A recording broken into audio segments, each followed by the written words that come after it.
welcome. Thank you for joining this month's Lunch and Learn, an Irish passion for justice. My name is Monica Murray, and I am the Public Programming Officer here at the New York City Department of Records and Information Services, also known as DORIS. DORIS houses the city's municipal archives and library and is focused on fostering civic life by preserving and providing access to the historical and contemporary records of the New York City government and its people. I'll begin by introducing our two speakers. First, Robert Polner. He is a former reporter for Newsday who covered New York City beats ranging from immigration to City Hall. He is the co-author of a 2010 book about Hugh Carey and the fiscal crisis titled The Man Who Saved New York, which is also a winner of the 2011 Empire State History Book Award. And also he wrote Three Men in a Room, an insider account of New York State's government. And then also we have Michael Tubridy. He is a freelance writer whose work has appeared in Irish America and The Recorder. He writes about Irish and Irish American history in his blog, A Boat Against the Current. And now I'll turn it over to Robert and Mike to begin their presentation. Thank you very much, Monica, and thank you so much for having Michael and I on today to talk about our joint book, An Irish Passion for Justice, which is the story, really biography of the late Paul O'Dwyer. That name will be familiar to some of you, maybe not all of you. He was a longtime public figure in New York, and we'll talk about him. And he was involved in courtrooms, in protests movements across America and in New York to help marginalized people. And of course, in politics, most famously, he ran as the insurgent Democrat for the US Senate in 1968, the famous Chicago Convention. And he became, it was his second time as a council member, but he became the city council president starting in 1974. And we'll talk a little bit about that. First off, just to give you a sense of what he looked like or the memory of that, I'll share a quick slideshow, fairly random set of photos here that I can run through and talk about briefly. There's the cover of our book, An Irish Passion for Justice, the life of rebel New York attorney Paul O'Dwyer, was just very recently published by Cornell Press. And that's Paul on an election night. Here you see him in the little town of Bohola in County Mayo in the west of Ireland, rural west of Ireland. He was born in 1907. He was the youngest of 10 children. He's sitting between his parents, both of whom were school teachers. That's a cute photo. Of course, it's quite dated there. Here, Paul in 1939, with a full head of dark hair. He's remembered, of course, for his white mane and his Irish brogue. That's how most people would have seen him in the last decades of his life. He died in 1998 at the age of 90. And he's with Kathleen, his wife, who he married in 1933, a New Yorker, child of Irish immigrants. And she's looking at Bill O'Dwyer. Bill O'Dwyer would run for mayor in 1941, come within 5 percentage points of defeating the very popular Fiorello LaGuardia, and then he would be elected to the first of 2 times after World War II ended in 1945. This is Paul as we would remember him. I think this is probably following his or during his 1973 council president campaign. I'm judging by the wide tie there in part to date the photo. And that's Kathleen is an older woman with him. She always supported his campaigns, of course, and got involved with them, as did his own children. He had 4 children, lived on the Upper West Side. This is Paul on the 1973 election night, waiting for the results to tally up. He's sitting next to Oscar Bernstein to his left, who was his longtime law partner, O'Dwyer and Bernstein, a firm that still exists, run by Paul's son, Brian. And that was a very important influence on Paul throughout his life, and dates back to his law school days at St. John's in Brooklyn when he first started working there, actually studying for his law degree there with his friends in Oscar's office. And Oscar was also a colleague of Bill O'Dwyer. Bill, Paul's older brother by 17 years. They met here in New York when Paul arrived on a boat in 1925. Oscar knew Bill. Bill had been a cop for 7 years in Brooklyn and now was working as a lawyer. Here is just a flavor for the kind of sometimes rarefied atmosphere this a grassroots organizer and politician and lawyer for the underdogs circulated in. That he's sitting in the photo on the left with Susie Parker, who was called America's first supermodel. That was a client. I think she's with her baby there, and she'd been in a number of car accidents, and I think that might have been, because Paul was not only a discrimination lawyer of some renown, but also his firm handled all sorts of torts cases or accident cases.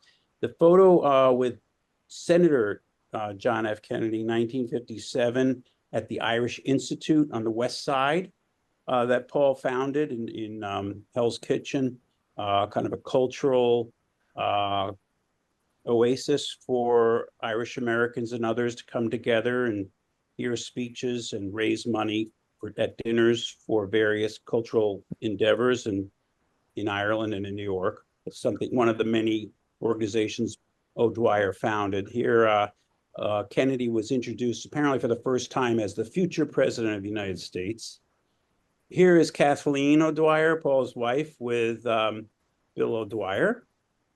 Bill may have been mayor at the time. I'm not sure the date of the photo, but or had come back to New York from his post-mayoral ambassadorship in Mexico. There they are together, getting off the plane. They used to Bill liked to go and visit their brother Frank, who was a agricultural lettuce grower in California, and that was his getaway spot. And they may have been coming back from a visit. Here they are again. This gives you a sense of New York in that period in the late 40s, somehow black and white. Mayor coming back off the plane, press on the tarmac.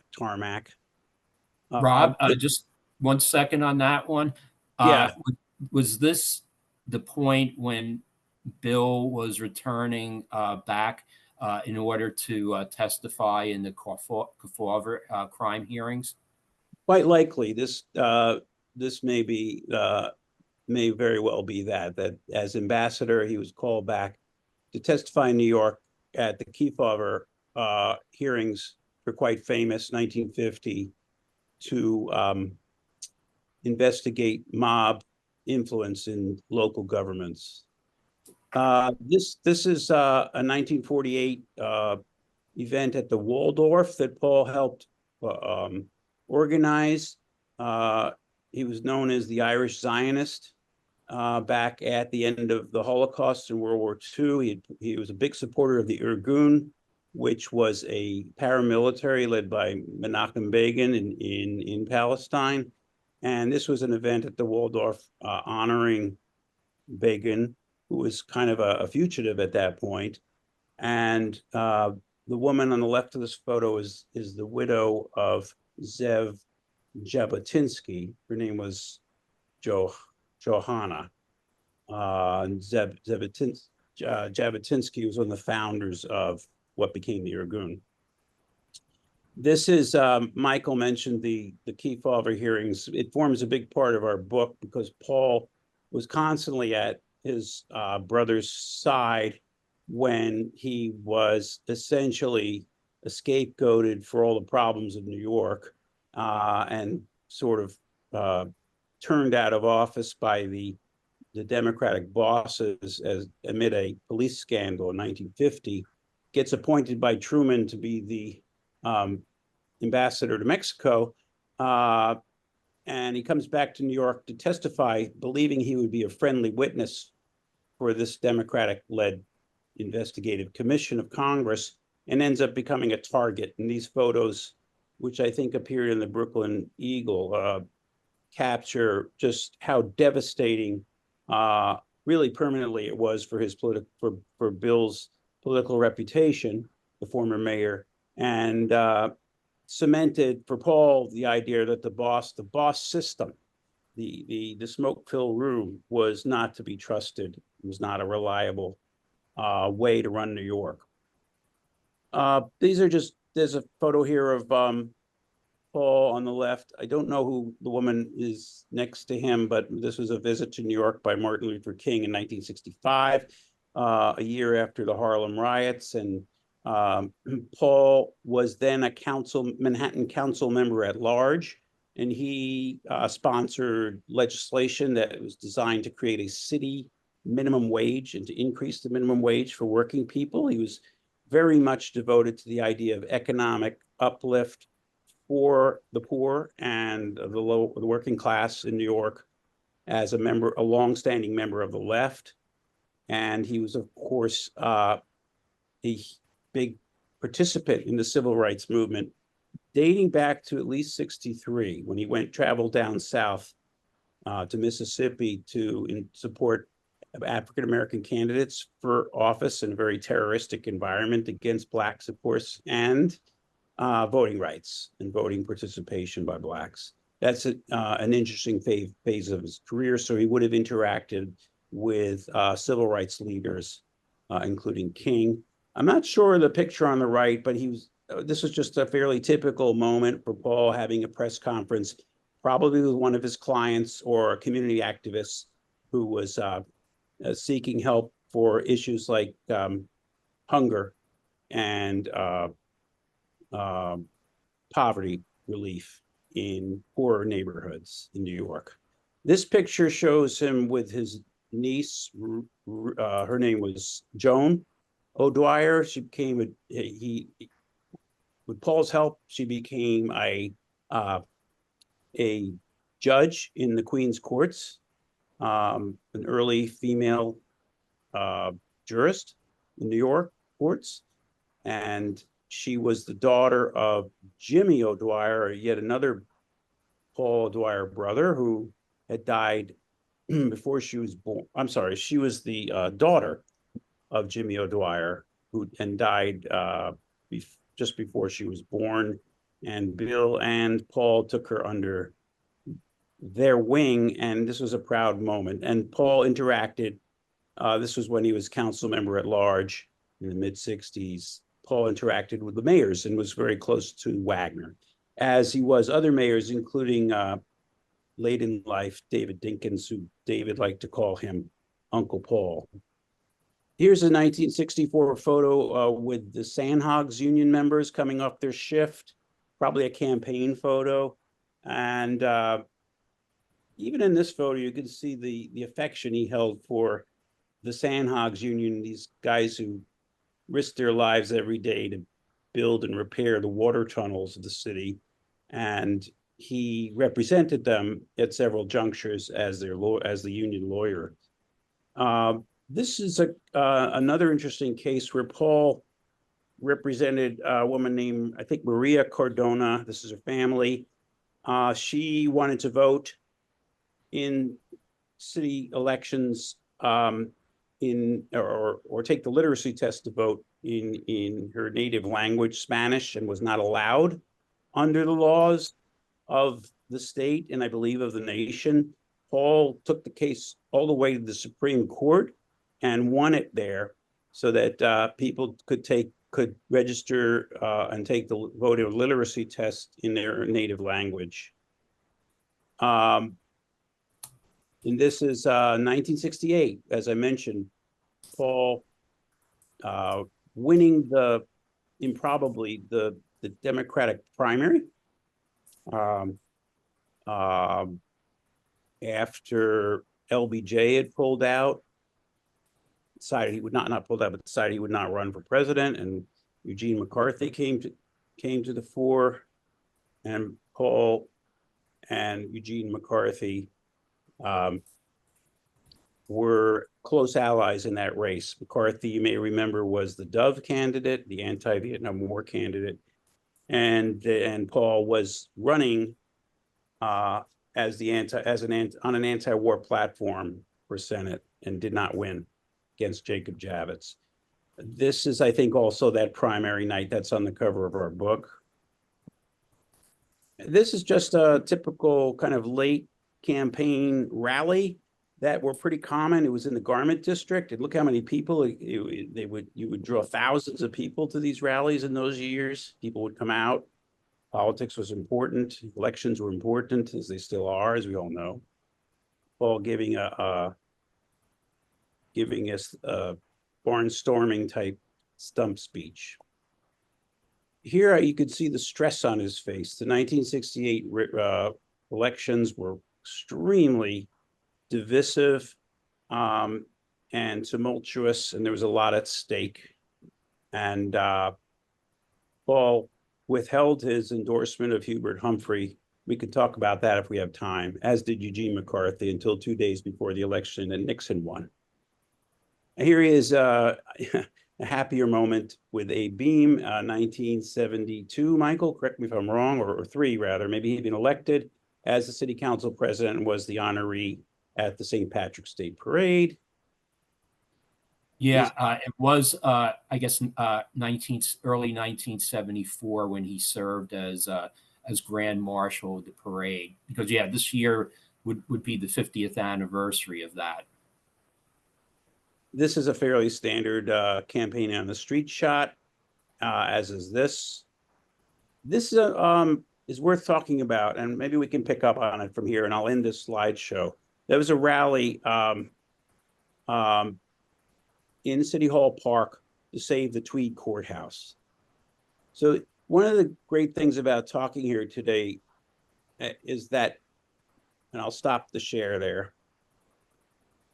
One of the great things about talking at the Municipal Archives is Paul recognized, well, first of all, he was a history buff. He loved history, and he would go over to the archives or to the New York Historical Society and take out the records of the Common Council and to see how the city government handled the 1832 cholera epidemic, let's say.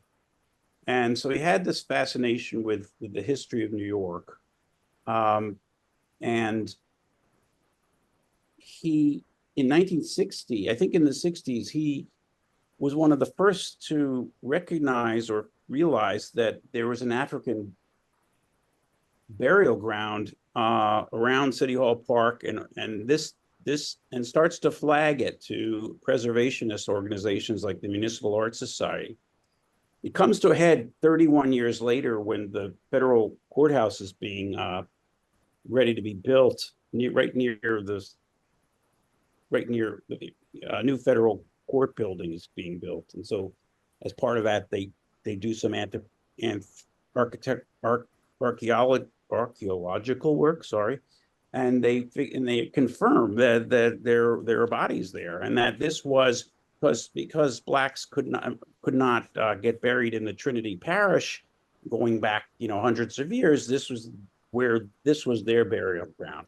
And David Dinkins was the mayor, and this area got protected essentially and memorialized. And a lot of that started with Paul. Similarly, in 74, as that photo showed, some of his staff worked in the Tweed Courthouse during his city council days, And it was kind of a building that was kind of molding and there were leaks, but it basically functioned with soaring ceilings and its cage elevator. But it was perceived by by a number of people in city government, including Mayor Beam, as a kind of white elephant. And Beam came up with a plan to modernize the civic center there around Chambers Street, something that had been kicked around for decades.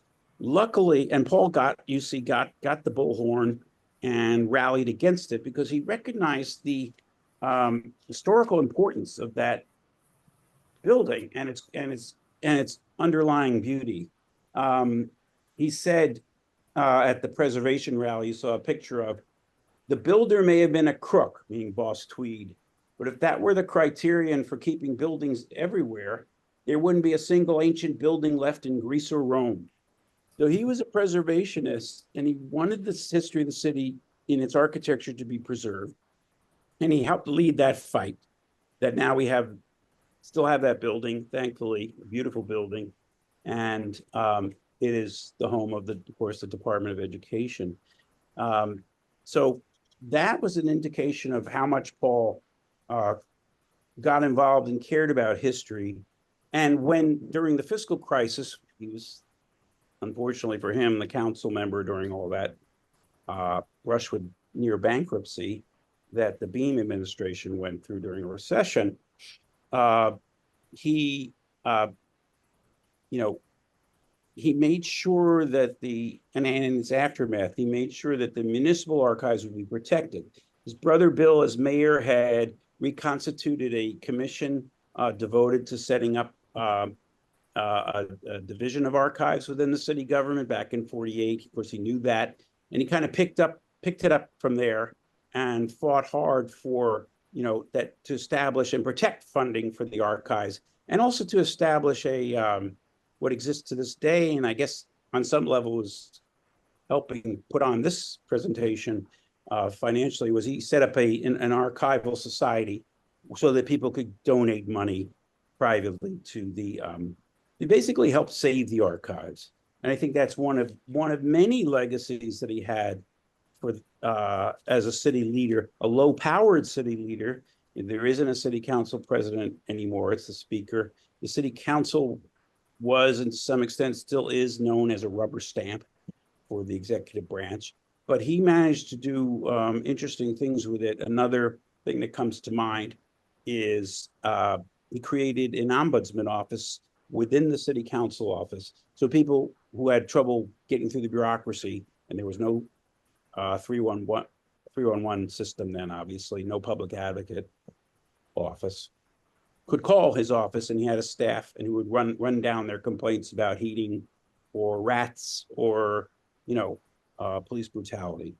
So that let's say, and that's part of his legacy as a city leader. But it's only really one small part of the story we tell about Paul Dwyer's very interesting life.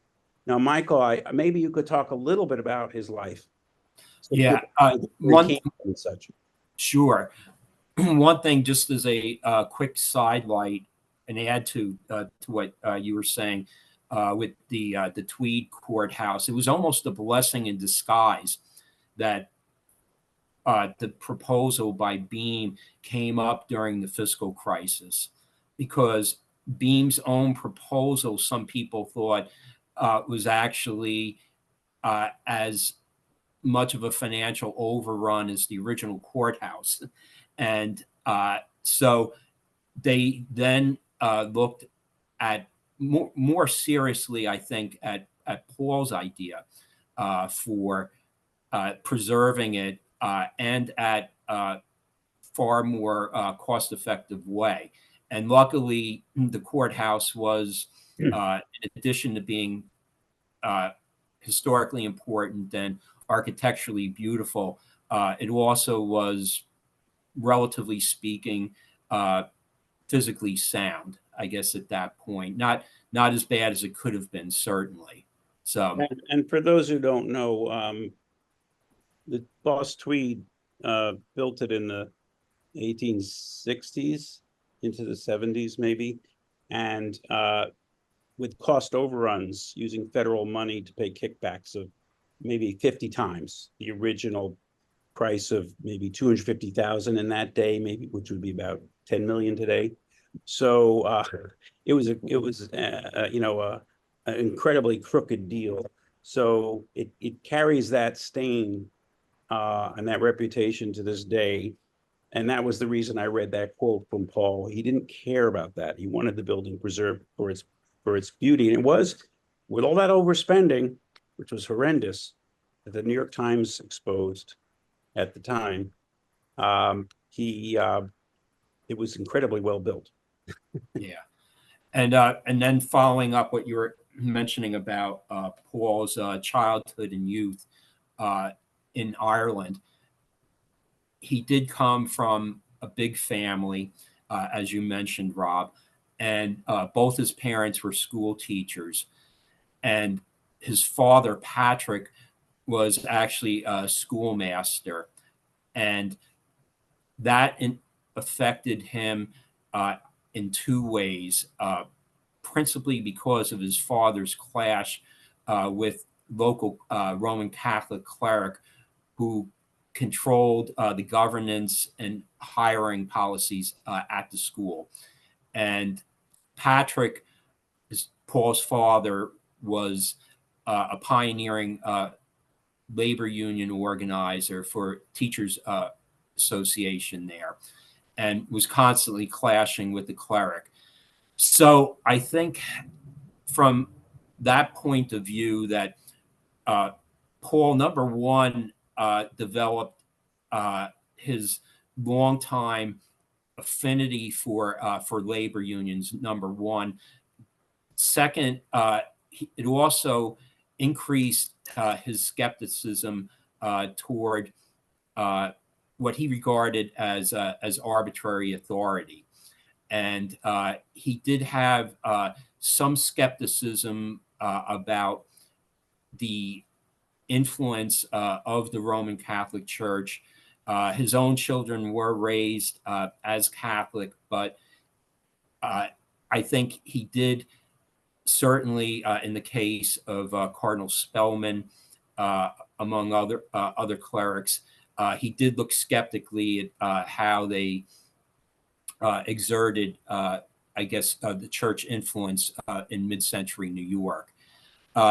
And the second aspect of how Paul's childhood and youth in Ireland affected his subsequent life actually came in his attitudes toward civil rights.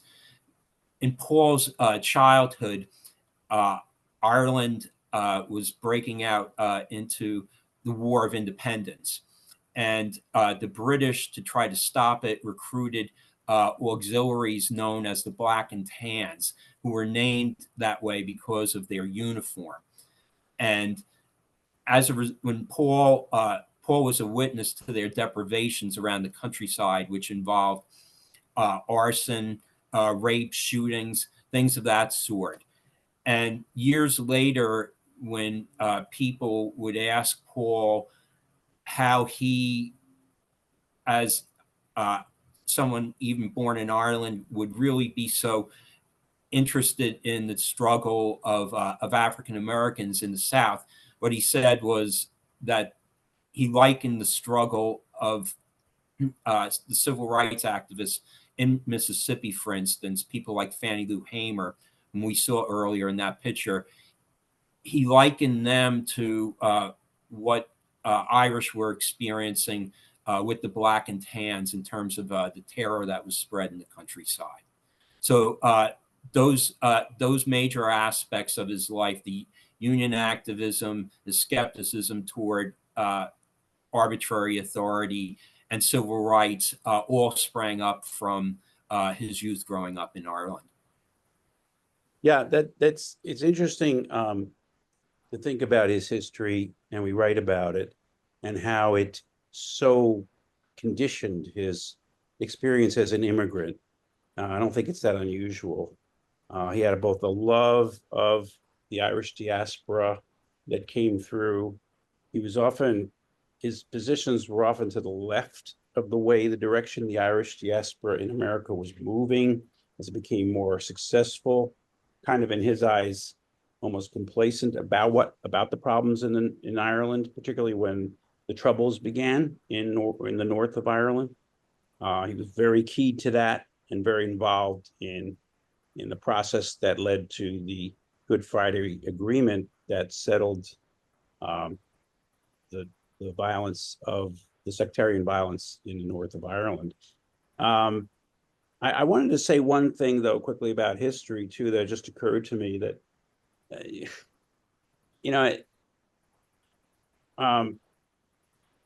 history matters in helping, I think, shape our understanding of the past, but also gives us a little perspective on the present, right? And what bothered Paul was that at one point was, as city council president, was what the founding date of Manhattan, of New York, essentially, was the year that the British conquest of the Dutch settlement, New Amsterdam, at the southern end of Manhattan. And I guess that got in his craw. He was known as, as an Anglophobe, as an Irishman who was an Anglophobe. And he, however, I think it wasn't just that. It was also this sense of like, let's correct the record here, because the Dutch tradition, the Netherlands tradition, was more tolerant and more accepting of individual rights and those concepts and democracy, small d, than the British were known for. And so Paul prepared a bill in late 1974 to change the date on the city flag and the city seal emblazoned within it from 1664 to 1625, when the Dutch had arrived and were building a fort where the U.S. Customs House is, I think, in the financial district today. And I think Mayor Beam kind of rolled his eyes, but he realized, okay, it's not going to cost anything, just some new flags. Okay, Mr. Go ahead with it. And for the sake of relationships with the city council, let's say, and because Abe liked Paul. And so we are now, because of that decision, 1 year from celebrating the 400th anniversary, and we hope there will be a celebration by the city of the founding of New York, which is kind of interesting part of O'Dwyer's legacy as well. I don't know, what else can we talk about, or should we start to take some questions? I noticed one of the questions was about, I guess, Paul's part in progressive politics in New York City. And he did actually function as something of a godfather or senior statesman to the democratic reform movement of the late 1950s to early 1960s. And Paul had a very interesting relationship with the people that were, I guess, the driving force behind the movement, which were young, college-educated people, really a generation younger than he was. And I guess there was a personal element of this to him, in that he had long, I guess, distrusted to an extent a number of Democratic regular party bosses, if you will. He blamed them for bad advice, even going back to his brother Bill's first 1941 mayoral campaign. And in particular, he had it in for Carmine DeSapio, the Tammany Hall boss of the 1950s, who he had held responsible for a particular incident in the middle of the 1950s, trying to keep Bill out of New York in a particularly tough point in an election year. So Paul had both of those aspects from a personal point of view, but he also shared with the, if you want to call them the Young Turks in the democratic reform movement, he had a real common interest with them in terms of opening up the political process to new marginalized and even disenfranchised groups. He felt along with them that the future of the Democratic Party in the city really necessitated being open to these newer groups, African Americans, Hispanics, people like that. And gradually over time, especially in the mid 1960s, the Democratic Reform movement became even more the opening wedge of, I would say, the anti-war movement against the Vietnam conflict. And Paul certainly sided with the youngsters in the group for that. So that, I think, represented a little bit about his motivations and evolution as part of the progressive movement. Okay, I'm looking at some of the questions. I guess we can continue with that if it's okay, Michael. Sure. And Monica. The question about the Irish history, the NYPD. It was an Irish stronghold, of course, as was Tammany Hall. They talked about the 3 Ps. If you're Irish, you went into politics, the priesthood, or the police. So it was part of marginalized ethnic groups, long marginalized ethnic groups' foothold in the municipality. Bill, fairly representative, he comes here in, I think, 1910, could it have been? He had actually gone to a seminary in Spain to study for the priesthood, and after a year of that, he realized he wasn't cut out for that. He comes to New York and he holds this is Bill now, Paul's oldest brother, and Paul hasn't met him yet because Paul was born in 1907. Bill is making his way in a series of menial necessary jobs in construction, at hotel kitchen bars, and as a coal stoker on a ship. Every kind of any way he could make money. He's getting married. Becomes a cop. I mean, and he seemed to have a natural kind of crowd pleasing personality. He was Bill and was like Paul, a little bit better educated than most of the immigrants he was meeting from Ireland, and he had a way of making them laugh and telling stories. He was a troubadour of sorts, and he works for the police department in Brooklyn for 7 years. And in fact, in one case, he gets involved in an altercation with a man, a Long Island Railroad worker, who was apparently intoxicated and attacking his estranged wife in her home. And Bill wrestles with him in the bedroom, I guess, and shoots him dead.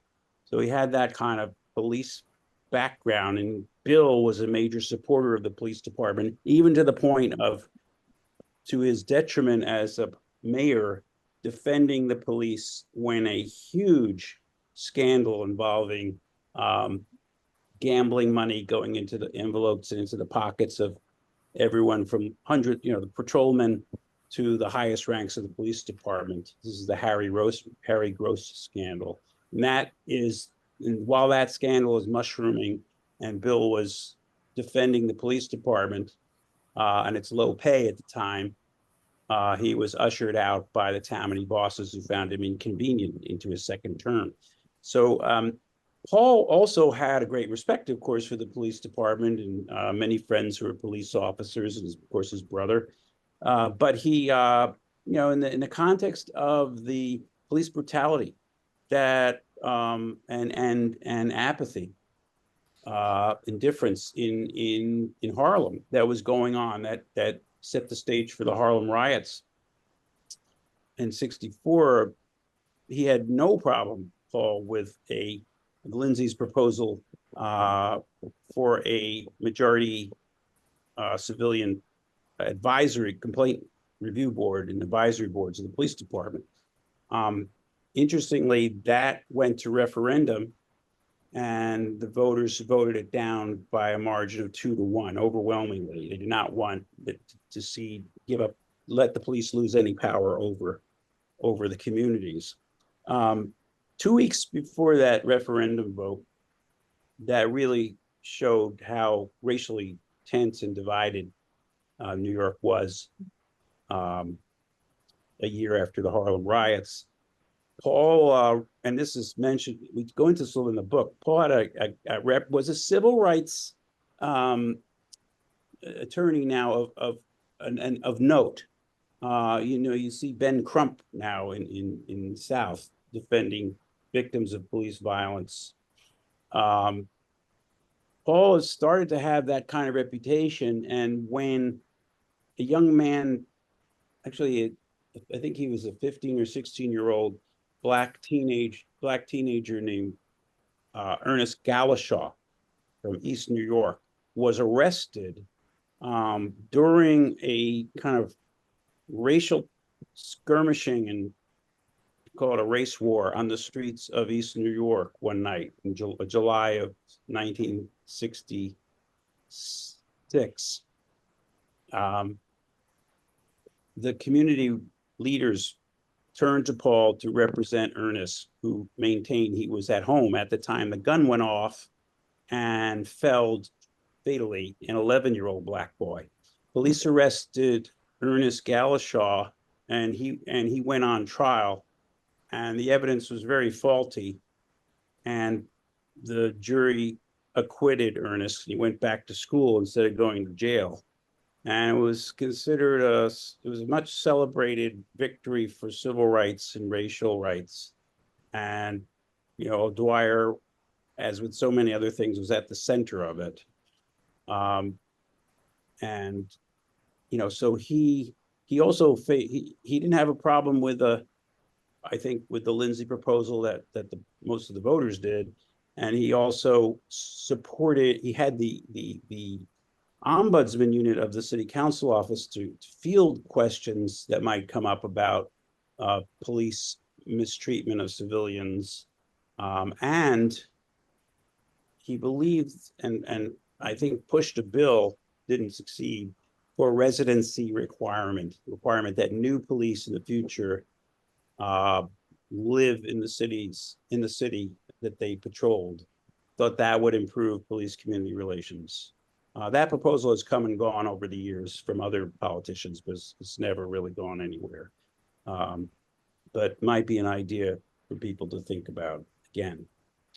So that's and I everything Rob has been saying all springs from Paul's standpoint as a civil libertarian and a champion of the Bill of Rights, and I guess including the defendant's essential rights to trial by jury and not having to give up any kind of information about themselves without counsel. So from that point of view, I guess certainly a great deal of his advocacy, including with the Civilian Review Board, came. The other aspect of it too was on a personal level. I think Paul certainly did appreciate the work of cops individually. Obviously, he had heard stories from Bill about his day-to-day life as a policeman. The other thing that struck me when we were doing researching this book was really the grace note that Paul had just before he stepped down at City Hall as a city council president. And he said at the end of that, "I cannot pass up the opportunity to talk about the cops who have been handling this situation in council chambers at the front door. And he talked about the people that would come to the door, and many of whom were mentally disturbed, the people who were rational.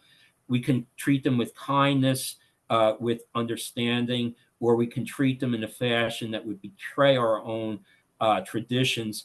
That delicate work is not left to philosophical professors. In our learning institutions, it's given to our cops. And at the end of 4 years, I don't know of any incident that happened either into front door at the entrance to my office that I have any reason to regret. And I think that's a hell of a tribute to the people that are outside, meaning the cops. So he balanced, on the one hand, this appreciation for the rights of people who came into the courts, but also on another level, what policemen had to go through in their daily work, keeping law and order in a profoundly disordered time. Carlos Manzano asks, the Irish ran Tammany Hall. How did Paul manage to deal with the bosses to get things done? That's an interesting question, Carlos, because first of all, Paul had a great deal of respect for Tammany Hall. And rather than view it as probably most people do as a transactional political organization, it was the Democratic Party for decades, and extremely corrupt, exemplified by, for example, Boss Tweed. He also understood it to be a stepping stone for a castigated ethnicity, his own, the Irish, and a way into to the democratic fabric and political participation and just survival in the city. The story of Irish history in New York is a very harsh one, going back to the 19th century, a story of discrimination based on religion, castigation, and extreme poverty before there was, of course, anything like Social Security or Medicare that we enjoy today, even as one of the parties is quick to tell us that government can't do anything for anybody and is more trouble than it's worth. But I don't think they remember how life was or know how life was before those kinds of programs were instituted by the federal government. But Paul did. And Tammany Hall bosses, of course, he felt mistreated. His brother got him elected, helped get him elected in 46. And when he became inconvenient and they thought it would be helpful to oust him, they just as quickly ousted him. And Paul and his brother Frank, who was a lettuce farmer from California, implored Bill not to run for a second term in 50, was it? I'm sorry, in 49. 45 was the first election. And they said, it would be better off for you politically not to run. Your health is not very good. He'd been in and out of hospitals with heart problems. You can't trust these bosses to look after your interests. But he ran, he listened to them, and he ran. And then they booted him within a year. And not to say he was faultless or blameless in that, but Paul felt he was mistreated. And then, of course, by the Kefauver Commission hearings, which dealt a basically fatal blow to his political reputation once he was made the ambassador to Mexico and came back to testify. So he had some resentments toward Tammany Hall and that kind of boss system, and that led him, and he had respect for it as well, and some of the old leaders who were still around, whether they're Irish, Italian, or Jewish, or whatever. And so he sort of towed that line of respect for the things they got done through party discipline and a strict party heart and a transactional political culture, and also a feeling that they mistreated his brother and they operated too much in a smoke-filled room and weren't listening to a new generation of particularly college-educated young people coming into New York in the 60s. He joined with initially with Eleanor Roosevelt and former Governor and Senator Lehman in forming the Reform Democratic Club or organization, and he became their senior statesman at that point and kind of rode that. That was the group that ultimately in 68 got behind Eugene McCarthy and therefore Paul Dwyer, not necessarily to win the election. They were really about getting their issues out there and getting the Democratic Party to open up and come out of the smoke-filled room. So some of the drama in 68 in Chicago was in the convention hall was around that. He became one of the leading spokesmen for the anti-war movement. But the point being, he was also a spokesman for opening up the Democratic Party, a big tent that was responsive to the poor and the working class, and particularly minorities. And he felt often was going in the wrong direction. So he moved away from Tammany Hall, beginning in the early 60s. While respected. Richard Paul Dwyer, yes, is indeed buried in Bohola. Not his brother, but here but in the old Bohola Cemetery, as you pointed out. No, he was so rooted in Ireland and his Irish experience, and always preoccupied by political events, and like I said, particularly the Troubles in Ireland. And one of the big parts of the last 20 years of his life or so, or 30, was trying to bring some sense to the Troubles, forming organizations, forming coalitions, working in the way, someone in an ethnic diaspora might, seek to rally the troops to influence Washington, to influence Congress, ultimately the presidency. Paul was his long fight played a role, a significant role, I think, in enlisting Bill Clinton as a candidate for president before the New York primary in the Northern Ireland issue, which Washington, of course, had for decades refused to really get too involved with out of deference to Britain, which infuriated Paul. So he never let up, and he never lost sight of his Irish roots. And at the same time, he extended his branches, across ideologies and parties and other kinds of differences to achieve what he hoped would be peace and a settlement. And ultimately, of course, since he lived through the Irish War of Independence and partition, as it remembered that well, he hoped for still sought after reunification of Ireland, North and South. Thank you, Robert and Michael. We have a couple questions that a couple people have been waiting for some time. I want to make sure we get to those. One person has asked, was Paul Dwyer involved in the creation of the Landmark Preservation Commission?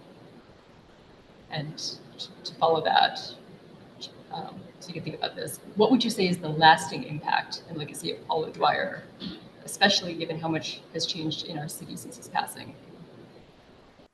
I'll just, on the first part of that question, I know he was allied with people, with preservationists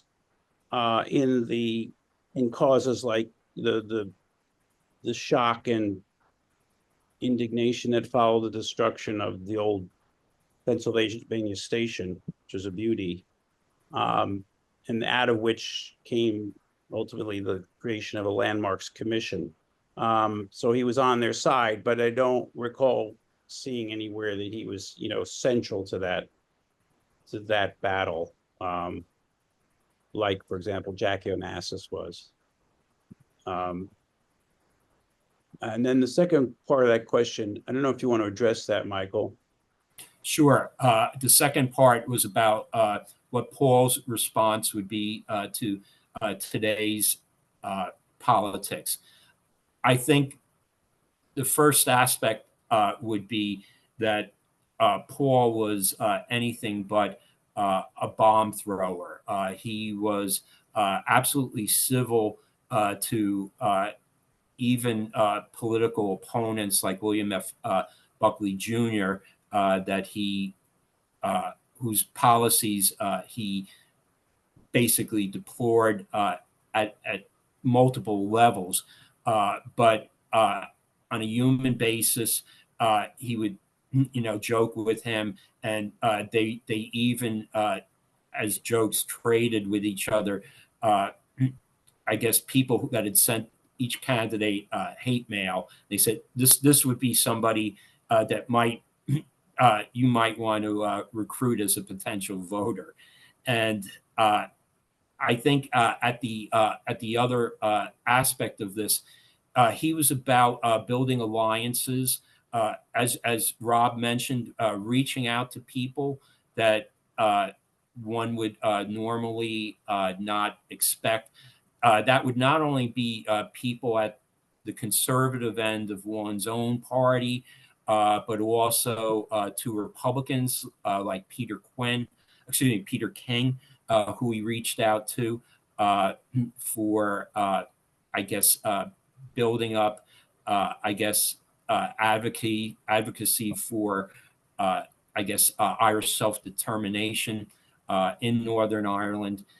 And so, yeah, I think everything about Paul spoke to civility. So he would be, his whole life and his whole attitude would run completely counter to today's polarized politics.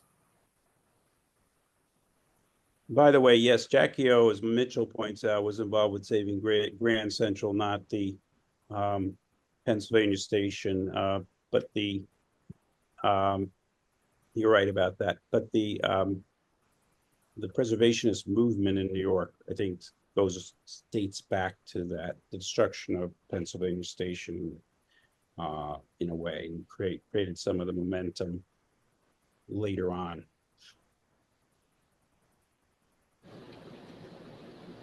Thank you so much for that. Okay. Fantastic. Were there any last thoughts you want to share?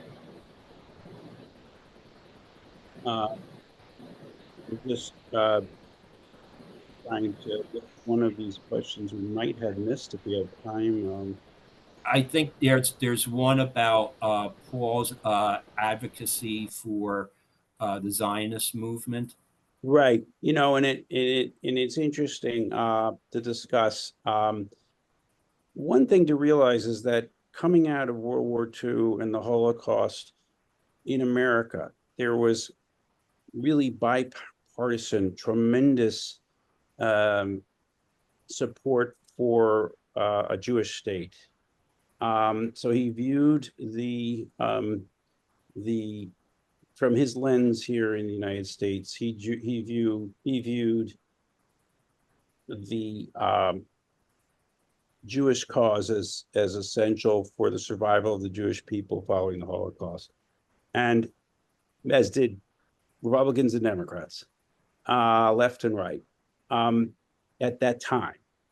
And he also viewed the Palestinian situation again through the lens of of British colonialism. He wanted the British out. He felt, maybe naively in the retrospect, that Arabs and Jews, if the British were out of the picture with their divide and rule tactics that were notorious in a way around the world in the anti-colonial movement, would find a way to figure out how to get along. It was the same kind of way he looked at Ireland, with Protestants and Catholics there. Get the British out of Northern Ireland, and everybody will figure out a way to achieve some level of fairness. There were some people on his staff who were, he had a progressive staff, and some people were involved as early as the 70s in speaking out for Palestinian rights. But by that point, whatever he thought of that, I certainly didn't oppose their engagement for Palestinian rights and questioning what had happened in history. He did not get engaged or involved on that. Yeah, that was not his primary focus at that point. Certainly, I guess at that point when he was ending his time in City Hall, and then right after that, he became increasingly involved in pressing in Congress and in the courts the cause of, I guess, Irish sympathizers for the Republican movement in Ulster. All right, great. Thank you so much to Robert and Michael.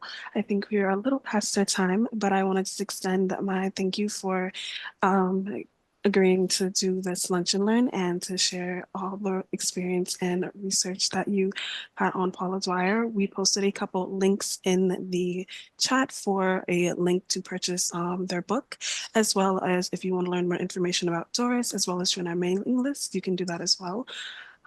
Again, thank you all for coming and attending, and then have a good rest of your day. Bye, everyone. Thank you so much, everybody. Yeah. It's been very helpful. Take care.